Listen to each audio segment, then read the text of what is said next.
તો સુરત શહેરમાં અતિ ભારે વરસાદના કારણે શહેરના રસ્તાઓ પર જળબંબાકારની સ્થિતિ જોવા મળી।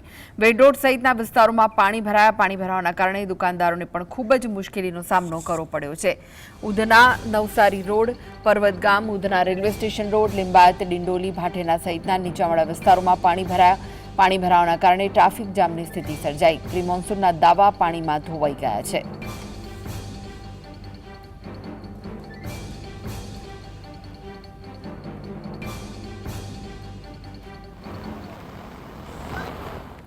તો વધુ વિગતો માટે જોડાઈ ગયા છે સુરતથી સંવાદદાતા સાહિસ। જે અનરાધાર વરસાદ સુરતમાં વરસ્યો છે, અનેક જગ્યાએ પાણી ભરાઈ ગયા છે, તંત્રની કામગીરી સામે પણ સવાલો ઉઠી રહ્યા છે, શું વિગત છે? તંત્રની કામગીરી ગ્રાઉન્ડ લેવલને દેખાતી નથી, એના કારણે પ્રી મોન્સૂનના દાવા જે છે તે હવે પાણીમાં ધોવાઈ ચૂક્યા છે અને સંપૂર્ણ રસ્તા પર જળબંબાકારની સ્થિતિ જોવા મળી રહી છે।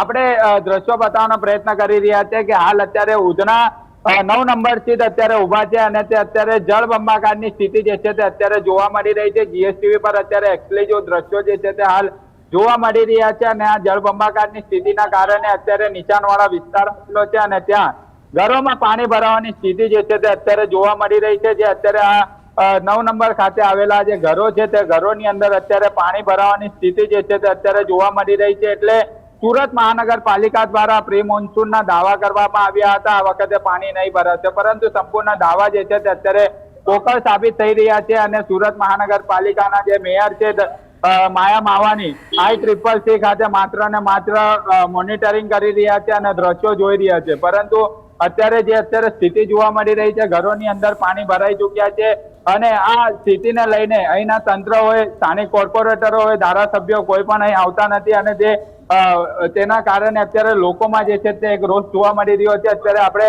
ઘરના દ્રશ્યો બતાવવાનો પ્રયત્ન કરી રહ્યા છે કૃષ્ણા, કે ઘરની અંદર અત્યારે જે પરિસ્થિતિ જે છે તે અત્યારે જોવા મળી રહી છે। જોઈ શકાય છે આ જે ઘરની અંદર બેડ મૂકવામાં આવ્યો છે તે સંપૂર્ણપણે પાણીમાં જોવા મળી રહ્યો છે। બીજી તરફ જે રૂમ આવેલો છે જ્યાં રસોડું આવેલું છે તે પણ અત્યારે પાણીમાં જોવા મળી રહ્યું છે। એટલે સ્થાનિક લોકોની અંદર રોષ જોવા મળી રહ્યો છે। એના લોકો આપણી જોડે જોડાયા છે, એમની જોડે પણ વાત કરવાનો પ્રયત્ન કરી રહ્યા છે।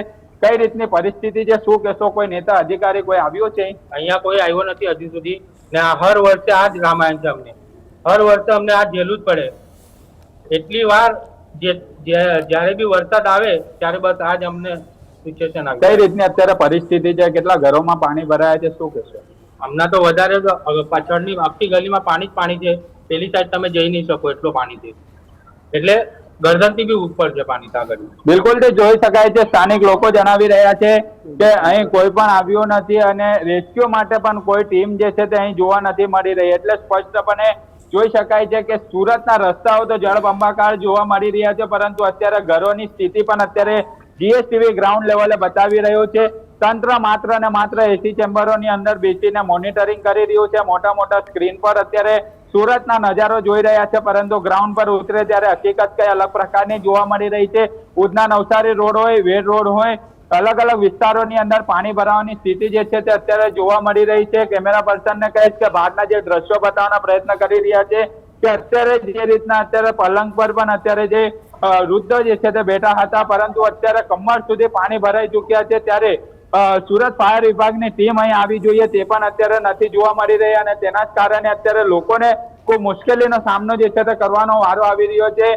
પાણી ભરાવાની સ્થિતિને લઈને ટ્રાફિક જામની સ્થિતિ પણ જે છે તે જોવા મળી રહી છે। એટલે અત્યારે બંને તરફ જે બંને રોડ છે, બંને રસ્તાઓ છે તે પાણીની અંદર ગરકાવ જોવા મળી રહ્યા છે અને ખૂબ જ મુશ્કેલીનો સામનો જે છે તે કરવાનો વારો આવી રહ્યો છે। અત્યારે કૃષ્ણા, જે સુરત શહેરની અંદર કરોડો રૂપિયા પ્રી મોન્સૂન પાછળ ખર્ચવામાં આવ્યા હતા, જે પ્રી મોન્સૂન જે કરોડો રૂપિયા હતા તે પાણીની અંદર ગયા હોય તેવું સ્પષ્ટપણે દેખાઈ રહ્યું છે। એક બે ઘર નહીં પરંતુ અનેક ઘરો જે છે તે પાણીની અંદર ગરકાવ જોવા મળી રહ્યા છે। ખૂબ મુશ્કેલીનો સામનો કરવાનો વારો આવી રહ્યો છે। ઠેર ઠેર ટ્રાફિક જામની સ્થિતિ જોવા મળી રહી છે, પરંતુ આ નિકાલ ક્યારે આવશે? કારણ કે જે સુરતના મેયર છે માયા માવાણી હોય, પાલિકા કમિશનર એમ નાગરાજન હોય કે તમામ લોકો કોઈ પણ અહીં સ્થળ પર દેખાતા નથી। પર્વત પાટિયા હોય, પર્વત ગામ હોય, વેડ રોડ હોય, ઉધના હોય, ઉધના દરવાજા સહિતના અલગ અલગ વિસ્તારોમાં જળબંબાકારની સ્થિતિ જોવા મળી રહી છે। ત્યારે તમામ ધારાસભ્યો મૌન જોવા મળી રહ્યા છે। સંકલન બેઠક મળી હતી, ધારાસભ્યો દ્વારા પ્રી મોન્સૂનને લઈને અવાજ ઉઠાવવામાં આવ્યા હતા, પરંતુ એ અવાજ પણ અધિકારીઓ ક્યાંક ને ક્યાંક સાંભળતા ન હોય તેવું સ્પષ્ટપણે દેખાઈ રહ્યું છે અને અત્યારે જીએસટીવી સતત તંત્રને જગાડી રહ્યું છે કે સુરતના મેયર માયા માવાની ઉધના 9 નંબરના મુલાકાત લે અને ત્યાંની પરિસ્થિતિનો તાગ મેળવે. અહીંના સ્થાનિક કોર્પોરેટર કોણ છે તે સ્થાનિકોને નથી ખબર, માત્ર ને માત્ર મત માંગવા માટે આવતા હોય છે અને આવી પરિસ્થિતિ, આફતની પરિસ્થિતિમાં કોઈ દેખાતું નથી એ સ્પષ્ટપણે દેખાઈ રહ્યું છે. આફત વખતે ઘરોમાં જે છે તે પાણી ભરાઈ ચૂક્યા છે, ઘર સંપૂર્ણપણે પાણીમાં ડૂબી ચૂક્યું છે, પરંતુ અહીંના કોર્પોરેટર હોય, ધારાસભ્ય મનુ પટેલ હોય કે તમામ લોકો અહીં દેખાતા નથી. એટલે સ્પષ્ટપણે દેખાઈ રહ્યું છે માત્ર ને માત્ર ઇલેક્શન આવે ત્યારે કામ થઈ જશે તેવી વાતો કરનારા નેતાઓ ક્યાં ગયા. જી જી જી, આભાર સાહિદ સમગ્ર માહિતી